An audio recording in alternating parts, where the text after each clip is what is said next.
Ó, não se esquece, hein? Se inscreve e curte o vídeo. Acho que uma das coisas que mais me fez mudar a cabeça nos últimos tempos, né? E sem querer voltar àquele assunto que a gente estava falando antes, foi quando eu deixei de pensar em, pô, qual que é a minha obra, né? Pra de fato, cara, se transformar no meu propósito, qual é a obra dele, né? Então, cara, começar a pensar dessa forma, começou a me fazer tomar decisões muito diferentes. Então, foi como quando eu comecei a pensar com o meu dinheiro de uma forma diferente. Foi quando eu comecei a entender que realmente todo o dinheiro que eu angariei, e é um bom patrimônio perto das pessoas,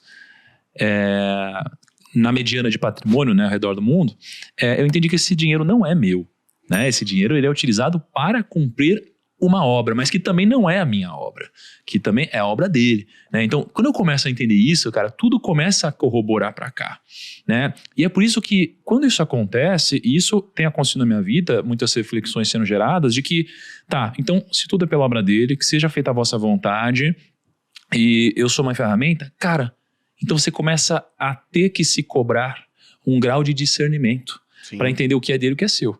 Isso é muito difícil, né? Então, acho que uma das maiores reflexões e questionamentos que a gente faz diariamente é o seguinte: como diferenciar, cara, o que é um dia ruim, né, do que é, de fato, uma vida ruim, né? Como diferenciar, Dave, o que é um dia ruim do que é uma fase ruim, uma vida ruim? Como que você acha que, biblicamente, a gente poderia refletir sobre isso, cara? Tipo, não, isso aqui é só uma fase. Não, isso aqui é a minha vida, eu estou vivendo a iniquidade de alguma forma, né? Assim, cara, como discernir um erro e tal, assim? Bíblico, coisa Tô bíblico demais, né? Vamos voltar a falar de EBITDA. Você acorda chato. Eu tenho vários dias assim, eu acordo chato, falo, nossa, eu já tô assim, velho. Acorda amargo. Você acorda chato. Ó, vamos lembrar de Salomão, não de Eclesiastes. Vamos lembrar de Salomão de Provérbios. Salomão diz que tem coisas que acontecem ao tempo e ao acaso. Ou seja, mesmo Deus estando no controle, ele está. Existem coisas que não é que fogem do seu controle, mas que acontecem na vida do ser humano, certo? Então, a gente tem um cuidado muito grande porque a gente pode, por conta das nossas fragilidades emocionais, entender que um dia ruim é uma vida ruim.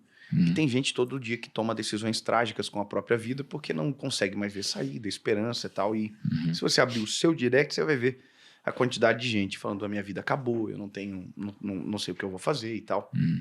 Eu vou vou dar uma palavra aqui, já que nós estamos biblicamente corretos aqui. Só primeiro, cara, achei maravilhoso o que você falou.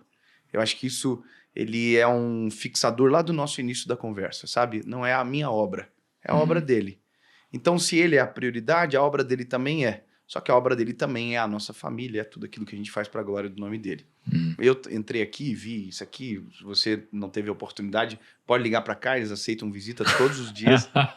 E o Kaique, inclusive, que dá essa volta, a vida dele tá incrível. Eu acho que o tour guiado... E a gente sempre termina com uma reunião na sala do Thiago. Eu acho que recebida pelo Lucão. O tour guiado com uma loja de souvenirs no final... Cara, a gente interrompeu a palavra do David aqui. Deixa ele falar a palavra dele, cara. Mas, cara, você tem 31 anos e é um feito maneiro, né, cara? Você vê uma estrutura dessa. Só que é muito mais maneiro quando você ouve você falando isso. Isso é uma pregação extraordinária. E quando eu entrei aqui, eu falei pro Juninho que tava comigo, falei: Juninho, você tem que imaginar que esse cara aqui era um garçom de um restaurante. E ele saiu de lá, não que existe algo melhor ou maior para um negócio como esse que gera milhares de empregos, que ajuda um monte de gente. Ou seja, o que aconteceu? Aí o Juninho falou: mano, isso é graça de Deus. Então não tira o mérito, a graça de Deus não tira o nosso mérito, mas ela coloca sentido no que a gente vive. Ela coloca, sabe, no plumo quem ele é, o que ele fez, sabe? Então isso é maravilhoso, isso é muito bom. Não, cara, e assim, acho que a graça, ela não tira o mérito, ela dá responsabilidade. Dá responsabilidade, perfeito. Porque você tem a responsabilidade de multiplicar o negócio, né, David? Assim, eu fico olhando pra você, cara. Bom, você tem uma genialidade incrível, né? E, pô, você recebeu vários talentos e você multiplica isso muito bem. Os seus números são impressionantes, mas não pelos números, mas pelo alcance que você tem falando sobre o que você fala. Então o impacto é gigantesco, tá? Então, e até, poxa, o que até escreveu aqui pra mim, cara, sobre essa diferença dos dias e da vida, né? E que uma coisa que mudou em mim... Eu falo sobre, mas não sob uma ótica selfish. Como que é? Antropocêntrica. Tipo, nossa, falei. Eu ia soltar aqui, mas eu ia falar, pô, nossa, é muito mais riqueza, né? Não, mas é porque... Vocês são o cara tá com a Aurélio embaixo do banco. É porque é o paradoxo. Não, cara. É o antagonismo. Não, tô brincando. Mas é porque quando a gente, às vezes, nos insere na história, né? Pode gerar essa impressão, mas eu entendo que não. É a nossa história com Jesus. Sim, é a nossa total. caminhada também. Ela vai filtrar o que a gente fala. Isso é normal. Não, total. O que eu ia falar é que, cara, é muito interessante você enfrentar problemas com e sem Deus. É, isso aí. Porque com Deus, sem Deus, cara, imagina assim, eu fui achando, né, obviamente, né, sem Deus e tal, até talvez 2 anos atrás, vai. Então, os meus problemas, cara, eu enfrentava de um jeito. Hoje, né, o que seria um grande problema, eu encaro como um livramento. Né? E muitas vezes eu acho que de fato é isso. Então, essa diferença de visão é muito interessante. E é daí que eu começo a me questionar, Dave. O que é livramento e o que é incapacidade humana ou decisões erradas tomadas por você? Assim, como discernir, cara? Essa daqui eu quero ver se você me responde mesmo, cara. Maravilhoso. Vamos começar do início, então? Lá do dia mal para a vida ruim. A gente tem várias formas de enxergar a vida. Lembra que você falou? De olhar com uma perspectiva, de você mudou óculos e entende de maneira diversa.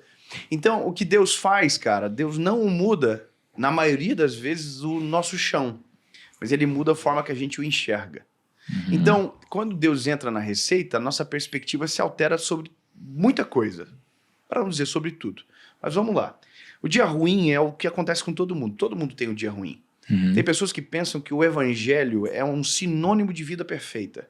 Não, Jesus, você recebe Jesus e agora a sua vida não dá mais problema, é tudo mil maravilha, é a Disneylândia da história. Todos foram felizes para sempre. É a questão da expectativa, né? Que a gente tá falando, pô, recebeu. Mas às vezes as expectativas são geradas por pregações equivocadas também, por leituras fantasiosas, sabe?